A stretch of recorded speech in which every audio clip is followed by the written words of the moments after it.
Hi, I'm Rob Vanstone, and welcome to the 66th edition of the Leader Post Rider Rumblings podcast. Each week we pick rider uniform numbers of today and yesteryear that correspond with the number of the podcast, so number 66. Tim Roth, Mike Anderson, Dariush Bladek, Al Benisic, lots of linemen, and of course the Riders won their first Grey Cup in 66. So good number, and a number that Murray is incapable of transposing, which is also a bonus. Murray McCormick is with us today, and we are very blessed once again to have with us Craig Smith. Craig's a friend to all, not only us, but I think everyone he's ever met, a friend to Canadian football. Riders, Bombers, Ticats, Lions. Grew up in Winnipeg watching Ken Plain and Kenny Nielsen and Leo Lewis and assorted luminaries. And did you have some high school, some college teams in there too? UBC. College? UBC? Yeah, university? I worked 5 years with UBC. I think we had the same childhood, separated by a few years, Craig. I think we grew up being CFL addicts from the time basically we were removed from the crib. Well, so, I saw Ronnie way back in the 60s. And I've obviously loved it, Ronnie and George and him against Wayne Harris and some great battles, Calgary, Saskatchewan. And you ended up getting to know Ronnie really well in Hamilton. That must have been so cool, considering your background as just a CFL lover as far back as you can remember. That's one of the biggest blessings of my life, is to be able to, for 5 years, work with, talk with, go for coffee with Ron. He was just an amazing man. I'll never forget. He called me and he said, "Are you going to go scout the game at the Sky Dome?" And I said, "Yeah," because he was at that time it was 2008 and he was doing the color for them. So I said, "Sure." He said, "Well, we'll meet at the Holiday Inn and we'll drive in my car." So we did. So from the time we parked under the Sky Dome, and from the time we were there up until Gate 13, where you had to get the credentials, it's like I was walking with the Prime Minister. Wow. It was, "Hey, Ron, how you doing? Hey, Coach, what's going on?" So, and then Ron had to get some street meat. We had to get a hot dog outside. So we went, and I wanted to pay. He said, "No, you're not paying." And so we went and we sat down. As we're sitting down and we're eating, all the people going by, "Hey, Coach, what's going on? How you doing?" It was just incredible. It was just totally incredible. Everybody knew Ron Lancaster. And he had time for everybody. Which is amazing. He absolutely did. Yeah, for sure. Just an amazing, amazing guy. And I was lucky because Bernie Custis was his friend. I was sitting in my office about probably a week into my deal with Hamilton, and come to my office. He says, "Come on, we're going." I said, "What are you talking about?" He says, "We're going to go for coffee. Bernie's coming." That was the start. And then we did that up until he died. He died. I saw him on Friday, and he had no hair. He had a kind of a one of those bucket hats on, and we went out in the parking lot, and he says, "I'm not looking forward to the chemo next week." And I said, "Hey, man," I said, "Kathy went through it." He says, "You'll be okay." Of course, he didn't make it to the chemo. His heart gave out and he passed away. But right up until the time he passed away, we were meeting at a place called Rankin's in Hamilton, and we would do that so regularly. Yeah. I wished I had taped a lot of those conversations. I know. I interviewed Ronnie in the last 2 years of his life. I interviewed him 5 times for at least an hour for the book I was working on on the 66 Riders. 66 being the number of the podcast today, and I transcribed the tapes or the interviews. I wish I'd kept them. Oh. Why didn't I keep the audio of those? I'm still kicking myself for not having done that. Yeah. I just love to listen to them, even 10 seconds of it, just one more time. Absolutely. Just a great guy. Just it's incredible. And the funny thing is you take a look at his skill set. I remember him telling us a story where they were at an All-Star game and he was playing catch with Dieter Brock. And Dieter would throw the ball all the way across the field, and then Ron would throw it, and it would go back to the numbers and kind of roll to. But hey, I would take him as a quarterback any day of the week. Loved Ronnie.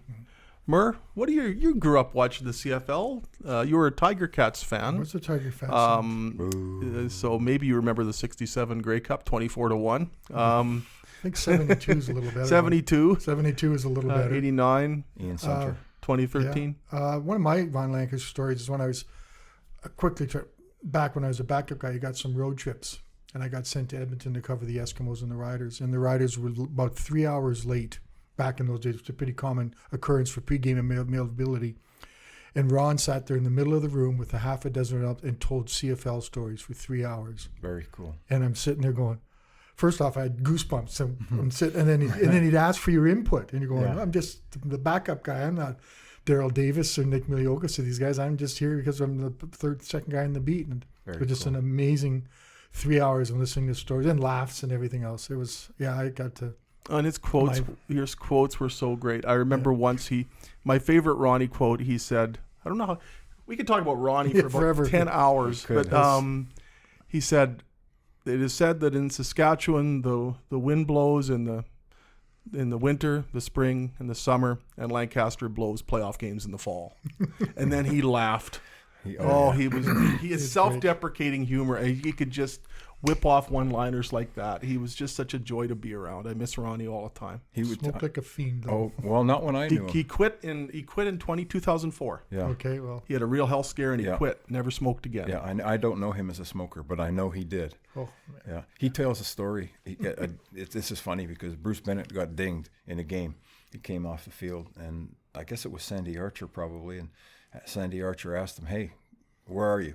And he said, Calgary. And he said, how do you know that? He says, well, it says that in the end zone.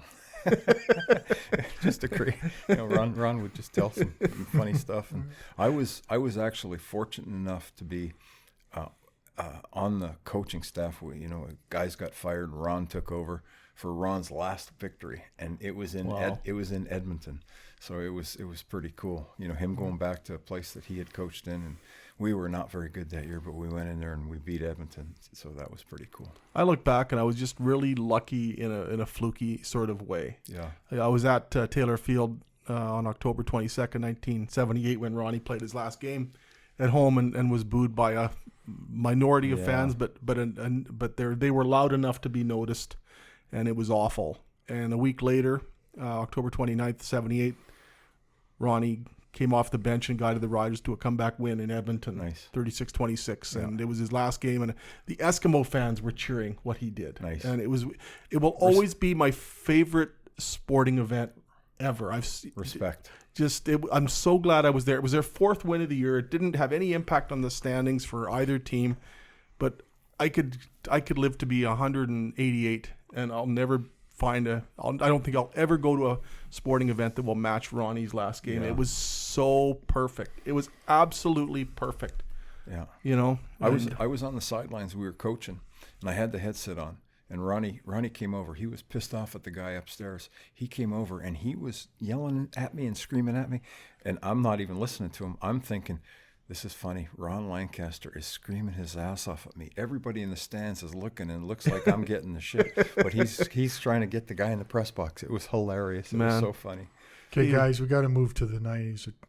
Sorry about that. Move on. Let's talk Ronnie. Yeah, I know. We're talking Ron Lancaster. Yeah. What is a better topic than Ron Lancaster? I've had two wives. Both of them have had Ron Lancaster jerseys. Wow. Really? That's cool. Isn't that crazy? I remember when I was 7, I bought a green shirt and got some almost like liquid paper and painted a 23 on it. that was pretty pathetic. Good. You could have used hockey tape, I wasn't that smart, and I still aren't. I was thinking of Ronnie this past weekend because there was a Labor Day weekend game that was a classic, and I was lucky. I saw Ronnie playing a lot of Labor Day games, and some of them were Ronnie comebacks. 1973 against Edmonton, the Riders won 28-27. 1975 against Winnipeg, Ronnie threw a 9-yard touchdown pass to Steve Mazurek with just over a minute left. Riders beat Winnipeg 27-23. 76, I'm not sure there's ever been a better Labor Day game. They beat BC 17-14. Ronnie on 3rd and 8 threw an 18-yard touchdown pass to Rhett Dawson with a minute 48 left. The Riders won.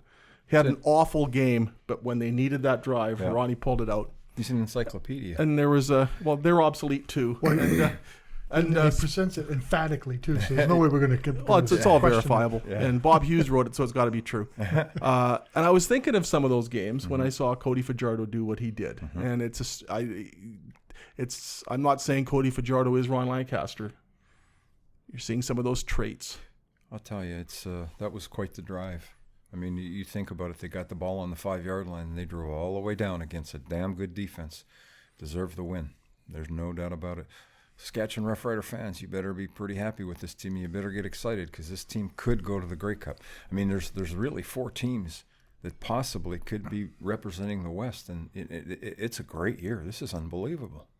You know, I would give Stephen McAdoo some credit. He gets a lot of people dumping all over him, but and I was one of them. He called 10 great plays. Yep. Because he calls the plays. Didn't call great plays when it was 1st and goal from the 3. No, that was a lot to be. But you know, it doesn't matter. It's how you finish, isn't it?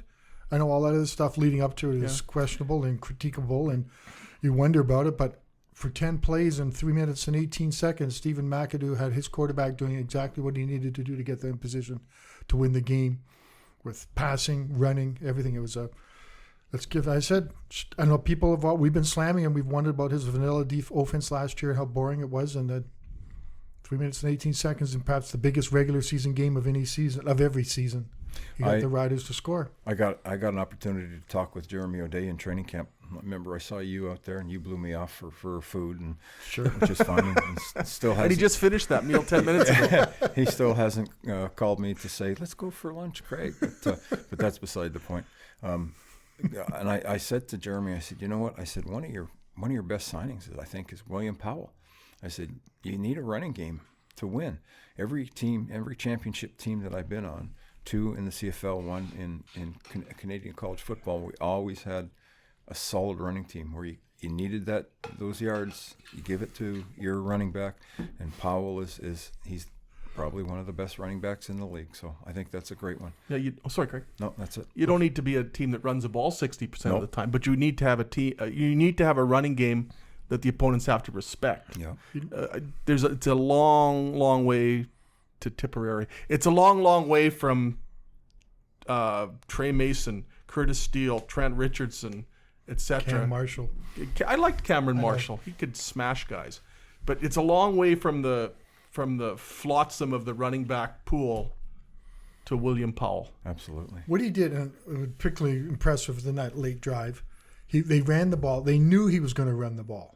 They knew he was going to run that ball, and he still got 11 yards. He still got 11 yards. One on 2nd and 8. One on second. When the vision the guy has, beautiful, in the ability to make that cut on a dime. It's almost insulting to say a dime. He doesn't even need that much space to do that, to move that vision and just stuff. And you just watch, and he's not a particularly big back, but he plays big, and he's quick, and whatever they're paying him. You know, I was actually looking through the Riders' free agents in the offseason signings, and they got some pretty good free agents here. Like, imagine where they'd be without Cody Fajardo and William Powell. Yep. And, you know, some guys like Micah Johnson, maybe a miss on that one so far, but you have to really... There's time left in the season for that to prove to be a worthwhile signing. The majority of the free agents that Jeremy O'Day brought in have all had an impact on this team. Including the middle linebacker. And Deshaun Davis, another guy that's overlooked, a solid special teams player. I love that kid. Another guy, I think he could be a starter, but Cameron Judge and Derek Moncrief are kind of playing so well. Now, how do you move them out here? How about those 2 guys? Yeah, there's some guys like even a guy what like a great linebacking core. Very.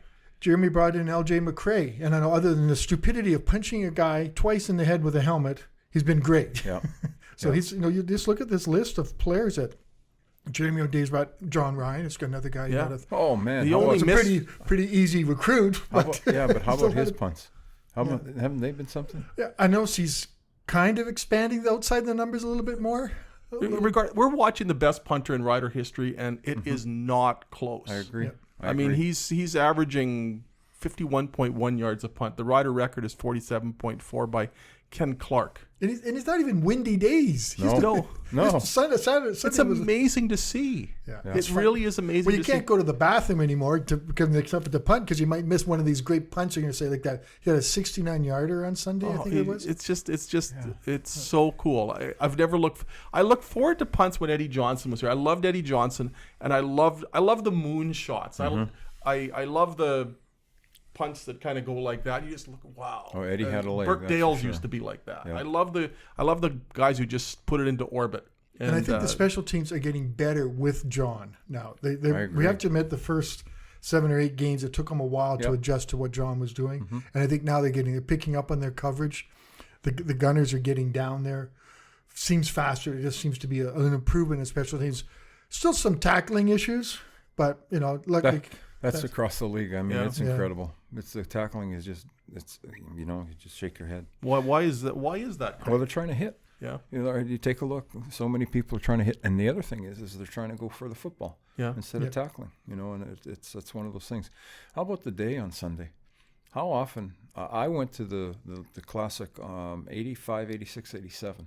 And, you know, there was wind. I remember seeing a game in Ridgeway. He kicked a 60-yard field goal, I think it was. I was at that game in the end zone. I think it was in the end zone. But that was a wind-aided kick. Yeah. I mean, there's always wind. There was no wind. No. What an unbelievable day. It was just glorious. Yeah. At one point in the game, I sat back and I took a picture on my phone, not for any dissemination, but just because I just want to frame this day and maybe think of it in January when I'm getting frostbite scraping my windows. Oh, that's coming. Yeah. Well, I always go to the Labor Day game early. It's one of my things. And I walk around the park, which is an amazing spot. It's huge. You go to that park. And it didn't feel full because the park, where they have the party in the park, it's huge. It's that big. So you didn't think there was many people. There were a lot of people. The Winnipeg Blue Bomber fans. And it's good. I kind of like how it's good going back and forth. The Bombers suck, Riders suck. And it's not. And then they hug. And then you see, and you got stuff. And you look in the stadium and it's filled and you walk around the stadium. And it's just, I said it last week, it's just appreciation of how important and how great the CFL can be. Absolutely. I had these friends of ours that came here from Nova Scotia. Wow. And they were seeing their son graduate from the RCMP college. And they said to me, can you get me free tickets for the Labor Day game? And I said, yeah, good luck with that. I said, but we can buy them on StubHub for $200 each. I said, you know something? That'll be the best $200 you'll probably spend this year. Except for what you're paying for concessions. Exactly. Yeah. Well, it's got there's no concessions for that. So they went there and they said it was just an amazing experience. And it is an amazing experience. And you looked up, we've seen many games where there's lots of empty seats. And we're still wondering why people were in their seats for this game for most of the game, other than a couple of breaks. So the gem, it's a gem. It's a gem on the prairie. You go to that stadium. I've been in so many NFL facilities, minus a lot of not 100,000, but thousands of seats. This thing is an NFL stadium. It's top of the line. It's unbelievable. You go look, and the sight lines are just incredible for a game. I mean, what a great place. Is there a parallel in the NFL to what is done with Labor Day? Like, there's always a Thanksgiving game day in Detroit. Thanksgiving Day Dallas. game in Detroit. And Dallas. And Dallas. Yeah. But does it ever? I don't know. I mean, we're detached from that, but. I guess that's the closest I could draw to an equivalent south of the border. Well, there's always rivalry games, everywhere, like Denver playing Oakland, or there's always or Kansas City. There's always the rivalry games, but I don't know about like a Labor Day Classic. Oh, I would think the two Thanksgiving Day games, Thursday. But Detroit's in one of them, so nobody cares. Yeah, but the Riders, actually, you could say the Bombers are barely in this one because they've lost 14 times in a row, 14 out of the last 15. Yeah. So the Riders kind of win it all the time too. So I was with the Bombers when we won. Medlock kicked the field goal a couple of years ago. Man, I remember that. Yeah, that was the Kendall Lawrence's one brief shining moment as a Rough Rider, returning the punt for a touchdown that day. Yeah, wasn't that something? Yeah, and that was a tremendous. Rider fans don't remember it that fondly, but that's one of the better Labor Day games. And people say Labor Day Classic. It's not always that good of a football game. I remember in the early 90s, the Riders would absolutely crank Winnipeg every week. And at some point, Tyrone Jones would get kicked out of the game. You just knew it was going to happen. But then they go to, if there was a game the following week in Winnipeg, and there wasn't always, but if there was, it would be a tougher proposition. Mm-hmm. There's something about traveling 550 kilometers to the east. What changes? 2013, I was on the sideline for the Banjo Bowl. I'll tell you something. It is loud. Yeah. There's 3 times my ears have hurt when I've been in a stadium. Once was Indianapolis, the old Hoosier Dome, and then the other time was we went as the Western. The what do you call it? The crossover. We were crossover with BC, and we went into Montreal, and I was on the sidelines and. They said, and introducing the Montreal Alouettes, and everybody cheered. And holy crow, my ears hurt. So those 3 places, and IG Field was the other one. Wow. And we went in there and we got beat. And Darian, I'll never forget seeing Darian walk to the bus after the game. I mean, he was just beat up. Man, it was just bad. So we lost that. It's tough. It's tough to go in there and win. Because the press box is outdoors. It was. Well, they've managed to put it off that they can close doors and windows when in inclement weather. But for Banjo Bowl, it's usually open. Yeah. And it is, you leave with a headache because it's nonstop noise. And The only thing Winnipeg didn't get right, well, they got a lot of problems. What I like about Mosaic is Mosaic has those big, wide concourses that you can walk around and interact. Winnipeg has this rum hut. They have all these little nice gathering niches that you can't really get in. No, it's jammed. It's jam-packed, and you can't get around the concourses. Well, go at halftime, because I've been in the press box and gone down to see friends. Yeah. It's like, oh, excuse me. So like Ottawa's another small concourse place, these older style stadiums. But Mosaics, they got everything right, and as a taxpayer, except elevator lobby 2 on game day. No, take the ramps. I do take the ramps. We're ramp people now, so we don't care about elevators. It's still a mess. Yeah, I know. They finally have functional elevators in the Riders' home stadium, and that they managed to make it turn into a mess. Oh boy. Well, it's just because they're slow and there's no space. Just think back of Taylor Field. Just think back of how that was. Oh, the original Otis elevator on the east side. That was awful. But that's scary. That's the only thing I can find wrong with the stadium is the elevator lobby 2. And if you're going to that length to pick apart a venue, it's the same. They did a pretty good job of it. Before people will say it's the same sort of bottleneck there too at the end of the stadium. But Rob and I both take the ramps, and it's not that hard. It's only 3 of them. Is it 2.5? Yeah, I just look for someone with a scooter and hitch a ride. So. It's a lot different than the old Mosaic, eh? The old one. I remember one time, and I hate to bet, it was like an afternoon game like that, and I walked up, and it was like 30 degrees. Oh. And I got up there, and I was soaked. And try a high school football and triple Eric header. Tillman was waiting at the door for me, and he wanted to say hi, and I don't think you want to touch me. High school football triple headers in the old stadium. Down 11 ramps. Talk to the kid. Back up 11 ramps. It's the more athletic sports writers used to hop out the window. Remember? I did that in my early years. Yeah, in '88, I did that once. Never did it again. There was major trauma. Anyway, there. back to more football. How about sorry? Just back to a little bit thing about football. Can we stop asking Cody Fajardo needs to face another test so he's determined as the quarterback? Has he passed the final test? Well, going against that Bomber defense, it'd be fair if you're looking at the Rider defense and saying, well, you're not facing Andrew Harris, you're not facing Matt Nichols. That's a fair point. And the Bombers aren't entirely what they want to be on defense. Jackson Jeffcoat, for example, is not playing.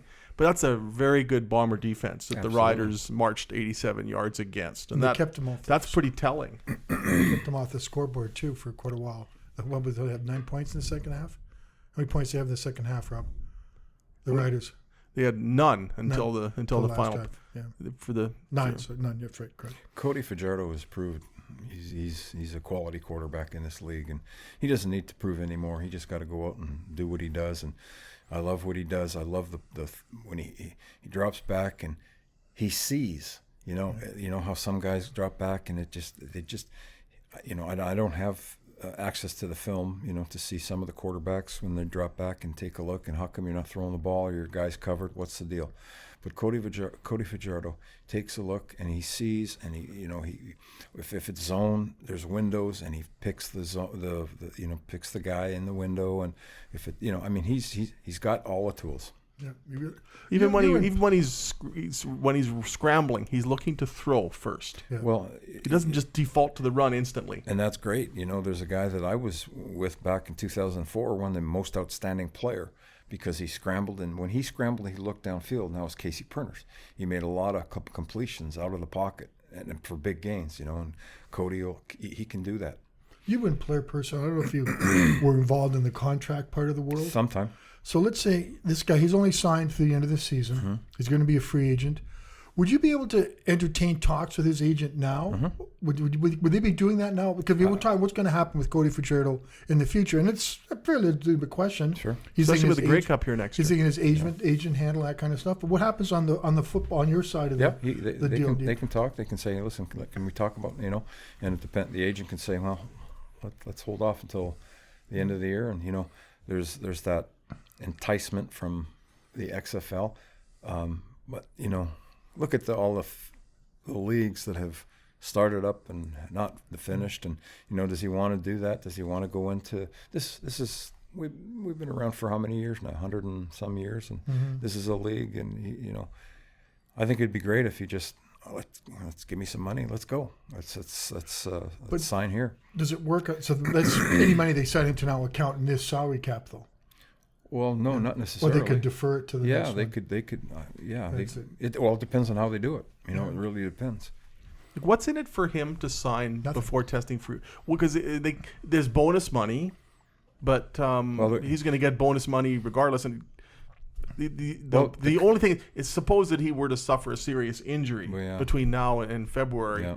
Then if he were to sign now and get the bonus money, but I don't really see a lot of incentive for Cody Fajardo to sign early. No, I agree. It's a tough thing. There's a big incentive for the Riders to sign him early. But like even because you say what happens because now we got a whole still second half of the season to get through, and as we all know, this whole second half of the schedule is way more challenging than the first half of the schedule based on the talent. Mind you, the Tiger Cats are pretty darn good right now.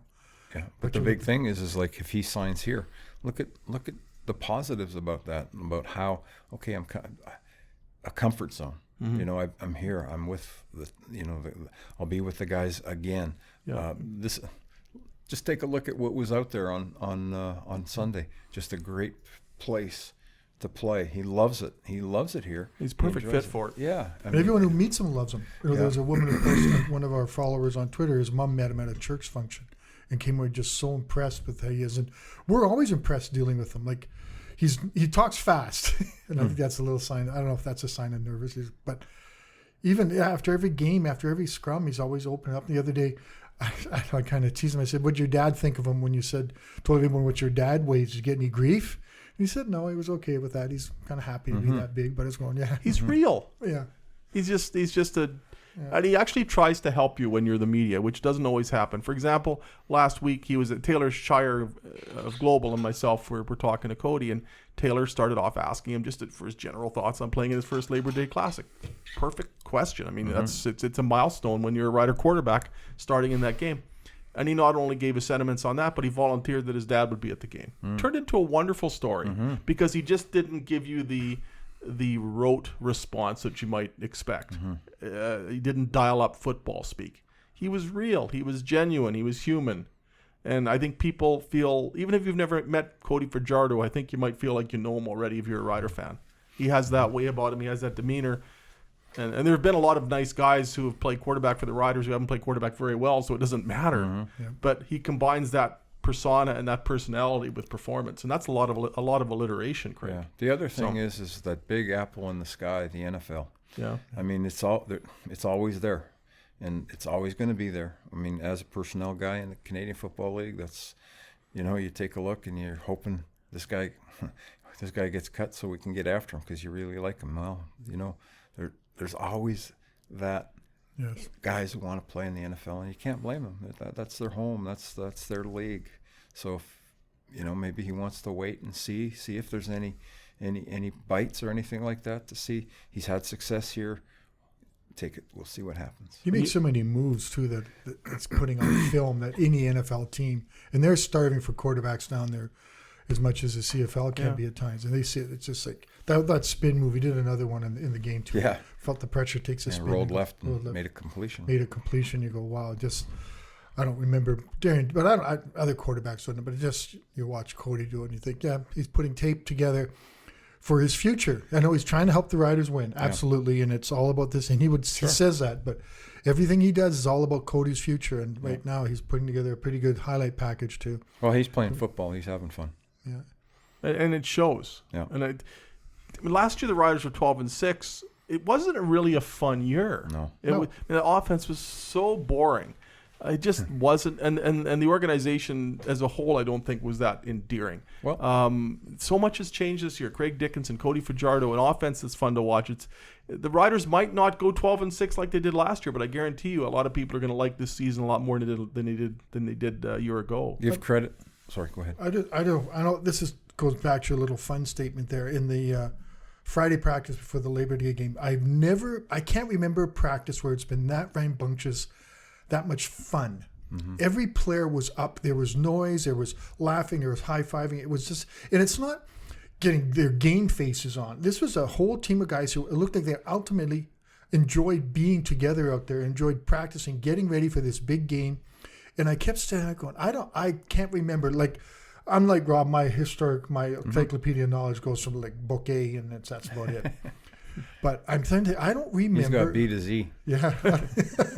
I don't remember seeing a practice like that, seeing the guys come off, like guys coming off, and That's we cool. talked to Craig and these guys. Oh, how's it going, Murr? How's life? You know, bumping fists and stuff. Yeah, we're ready to go. Mike Edom just running around, having fun like a kid. Yeah. And it was just such an amazing moment that I'm looking at going, I don't remember this happening very often. In the other regime, I don't remember guys looking at this was a celebration of life in football. It was, we got our job to do it right, and we win, and then we move on to next week. I'm seeing some Ken Miller here. Can you think of any comparisons in terms of just how this team seems to interact with one another and really seems to like its coach? Well, I think our Grey Cup year, I think we had a pretty good room, and I think that was a huge part of it.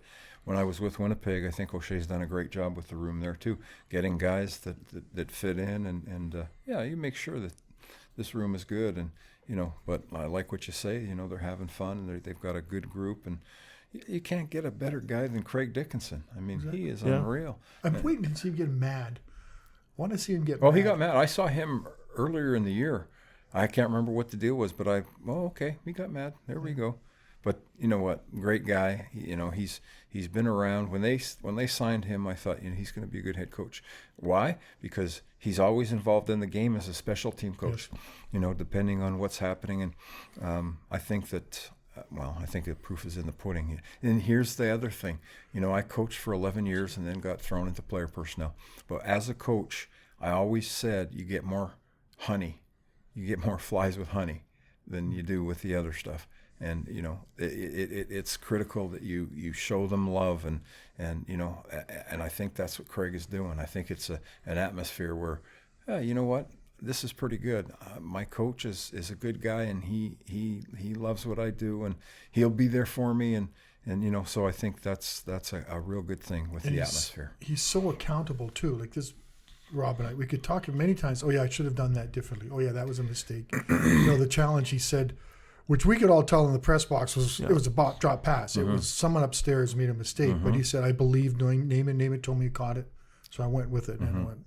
Okay, first year head coach. But how much mileage do you get with your players when you take you're so believe in your players so much that I wonder if there might be benefits from that botched challenge in that believe in your player. You believe in your players. If Naaman Roosevelt tells me that he caught it, that's good enough for me. I'm going to throw the flag. Yeah.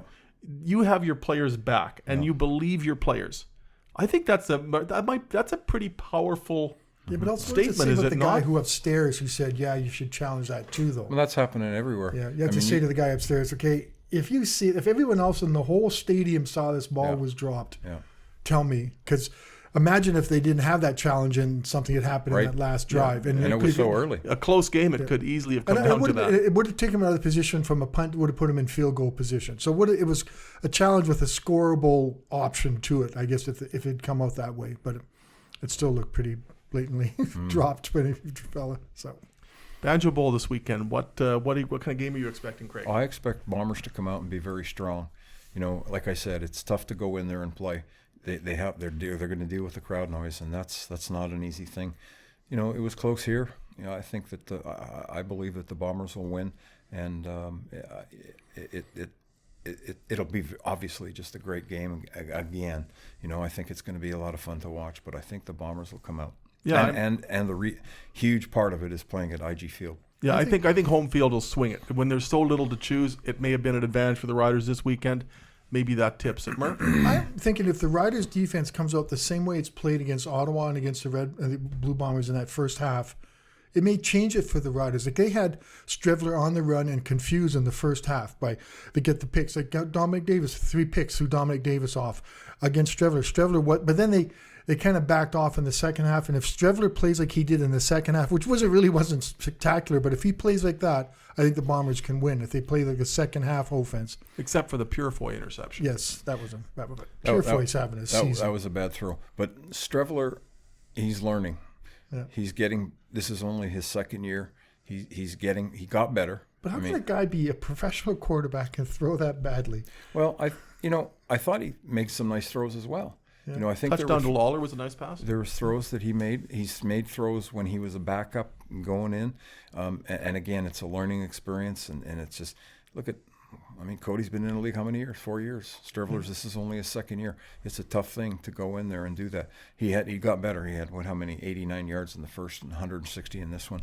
Yeah. He got better, and the kid is just an unbelievable horse. He's a running back. He's a big. Is he 240? I can't remember his size. I don't know, but he's. The Bombers scored more offensive touchdowns than the Riders did. Yes. Yeah. They won the time of possession, 33 minutes. 33 minutes plus.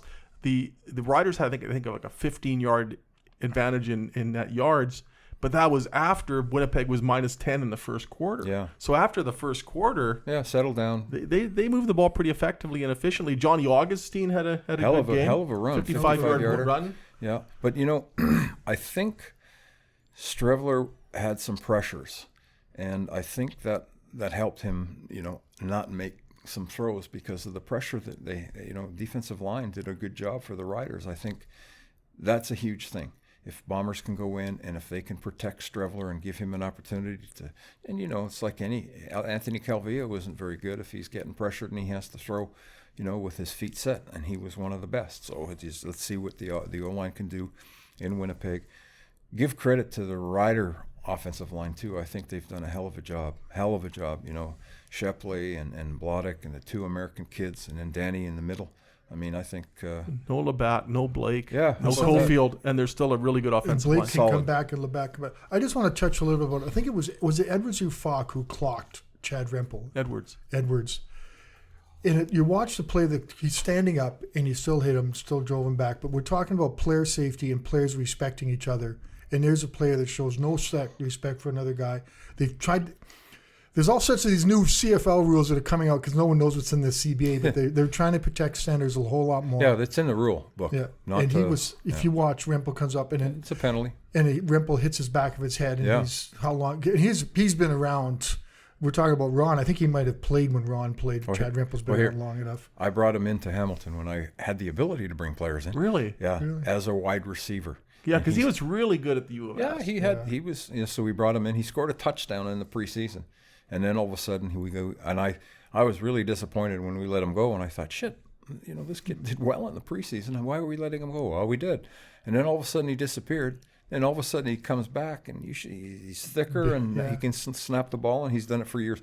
Medlock loves him. Yeah, just loves him. So that's pretty well maybe the reason why they didn't try to go for field goals later in the game, because Rempel wasn't in there. Well, Miles went in, and it looked like Miles threw the ball back pretty good. So it's but Rempel's Rempel. But his head hit the turf. He watched that it play over, and Michael Shea was livid, and I think that's the reason why. And I can't imagine Craig Dickinson coaching a guy. No way. But it's also, it's kind of in the little bit of the gray area because Rempel's standing up a little bit. He's not, his head's not down. He's just getting up, and then got clobbered. Well, and I think that's O'Shea protecting his kids. That's what he. And that's maybe these players have got to start thinking, this guy. I hate he's the other team, but we can't be doing this to each other as much as is going on right now. We'll see if there's supplemental discipline this week. Well, there'll be a fine, undisclosed fine, and it'll be fine. Final words. Craig, anything you'd like to add before we let you enjoy your day more by relieving you of our presence? We never talked about Calgary, and yeah, they're coming. Yeah, they're back. They're coming. Yeah, and then all these guys that have been released, it'll be interesting to see where they end up if they, a lot of guys go back to Calgary. But it doesn't matter. Bo Levi's back. They've got a good defense. They're scary. How much of a kick does Bo Levi coming back give them? I know Nick Arbuckle did as much as you could ask from a guy, but did a good they're job. just a different team with Bo Levi out there. And I think it's a better league. That swagger. They get their swagger when they get Bo Levi back. Let's put in a plug for Lana Lancaster Mueller's son, who's coached the running backs, and the running backs had a pretty good game yesterday. So let's put a plug in for Mark Mueller's a tremendous person. Nice symmetry too, where he's Ron Lancaster's grandson. So it all comes full circle. But I'm looking forward to this weekend. It should be interesting. I got friends all over, so I don't want to piss anybody off. So and the NFL starts this weekend. And football season never really ends, but we all know it starts Thursday, which is. We know it starts Monday with Denver versus Oakland. Go Vikings! I think the Steelers got the Patriots. So the Vikings play Denver. I haven't looked that deeply. I think they do. I think you wanted to join the Steelers, jump on the Steelers bandwagon with me, didn't you? Me? You're funny. Okay. Murray, read this thing, and maybe we'll actually get a question this week if you do this really well. If you enjoyed the podcast, please leave a review and a 5-star rating. It helps us grow the podcast. You can subscribe to the show on Apple Podcasts, Google Podcasts, Spotify, Stitcher, which Craig might explain to us later, or wherever you get your podcasts. If you'd like to send us a question, you can email Rob at rvanstone@postmedia.com, and we'll both read it on the show if we get one. By the way, the Broncos play the Vikings on November 17th. You should come over. You can follow Rob. We would be ex-friends by supper time. We'd be fine because the Vikings would win and it'd be good. Steelers got the Patriots, though, don't we? I think we do. Good luck to you. You should see these cool sleeves my wife bought me. I can wear. Those look like tattoos. Like tattoo Pittsburgh Steelers? Yes. You should have wore those today. I should have. Sorry. You can follow Rob on Twitter at Rob Vanstone, at Murray LP, and that's it. Craig, it's been an absolute honor and pleasure to have you with us again. Thank you very much. We liked it so much not long ago. We made sure we got you back here as soon as we could. Thanks for having me back. I really appreciate it. Hook 'em horns. Yeah, exactly. They won. And they play this weekend LSU. Oh boy, here we go. Yep. But usually I'm sitting at home talking to myself about football, so I'm glad I could come here. As we say, the fastest like thumb on the internet. On anything Rob and I post, Craig is quick to hit like. Well, you guys got to get it together. You put something out there, and we'll see who gets the like first. We were talking before the podcast. We're gonna synchronize our posts. We're both gonna put something on Twitter or Facebook at exactly the same time, and see which one Craig likes first, and then we'll know who the favorite is. No, if he puts a dessert, let's put dinner on it. If he puts a dessert on, I'm going there. Like we need more dessert. For Murray, for Craig, I'm Rob, and Mark Melnichuk, our great producer. Thanks for stringing all this together. We'll do this next week, number 67. Dick Suderman. Clyde Brock. Take care.